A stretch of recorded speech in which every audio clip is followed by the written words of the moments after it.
हारून रशीद कहता है कि आप मुझसे जो चाहे मांग लें। बहलोल दाना कहते हैं मुझे जो मांगूंगा दोगे? कहा दूंगा। कहा मेरी उम्र बढ़वा दीजिए। हारून रशीद रो पड़ा, कहा हुजूर ये मेरे बस में नहीं है, मुझसे कुछ और मांग लो। तो बहलोल दाना कहते तुम्हारे पास ताकत है? कहा बहुत है। कहा फौज है? कहा बहुत ज्यादा है। तो कहा ऐसा करना, जब मौत का फरिश्ता मेरे घर आए तो फौज भेज के रुकवा देना। देखिए मौत किसे कहते हैं।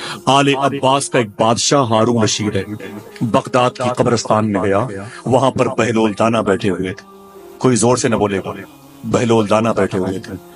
वो भी आले अब्बास के, ये भी आले अब्बास के।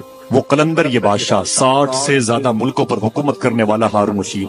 हारून रशीद ने कहा कि बहलोल दाना से कि ऐ बहलोल दाना यहाँ क्या कर रहे हो? तो बहलोल दाना ने कहा कि यहाँ क्या कर रहे हो? मैं अपने घर के पास बैठा हुआ। बोले यहाँ तुम्हारा घर कहाँ है? बोले इसी कब्रिस्तान में कोई 3 बाई 6 का एक मेरा भी घर है, मैं अपने घर के बाहर बैठा हुआ हूँ।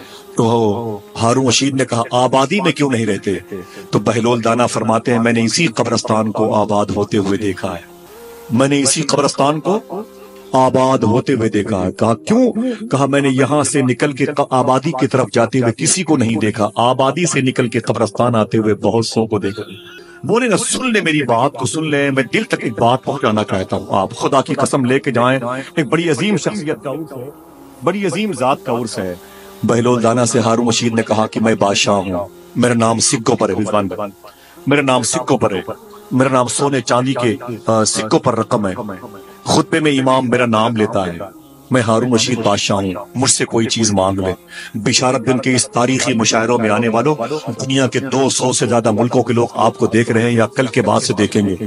सुने, हारून रशीद कहता है कि आप मुझसे जो चाहे मांग लें। बहलोल दाना कहते हैं मुझे जो मांगूंगा दोगे? कहा दूंगा। कहा मेरी उम्र बढ़वा दीजिए। हारून रशीद रो पड़ा, कहा हुजूर ये मेरे बस में नहीं है, मुझसे कुछ और मांग लो। तो बहलोल दाना कहते तुम्हारे पास ताकत है? कहा बहुत है। कहा फौज है? कहा बहुत ज्यादा है। तो कहा ऐसा करना, जब मौत का फरिश्ता मेरे घर आए तो फौज भेज के रुकवा देना। कहा चक्कर आ गया, कहा कि मेरे बस में नहीं है, मुझसे पैसे मांगे, मुझसे दौलत मांगे। इतना सुना तो हारून रशीद के गिरेबान पकड़ के बहलोल दाना बोले अरे जालिम, तेरे पैसों को मैं क्या करूंगा? देख धसी हुई कब्रें, देख टूटी हुई कब्रें, देख कब्रों पर ये मिट्टी की चादर पड़ी हुई है, कतबे जिनके हैं उनके नाम की जगह पर दूसरों के नाम ने कब्जा कर लिया है। ये कफन के तारों बहुत बिखर गए हैं, लकड़ी के तख्ते गायब हो गए हैं, गोश्त का लिबास उतर गया है, हड्डियां जोड़ से अलग हो चुकी हैं, उनकी एक दूसरे से लड़ाइयां चल रही हैं, कब्र के मुर्दे के नामो निशान मिट गए हैं। तेरे पैसे वालों का अंजाम देख, और अगर देखना है तो रब की मोहब्बत की चादर ओढ़ने वाले का, तो जाके देख मदीने में मेरे आका का रोजा आज भी चमक रहा है, नजफ अशरफ में मौला अली का दरबार आज भी चमक रहा है। इतना सुना तो हारून रशीद को चक्कर आ गया।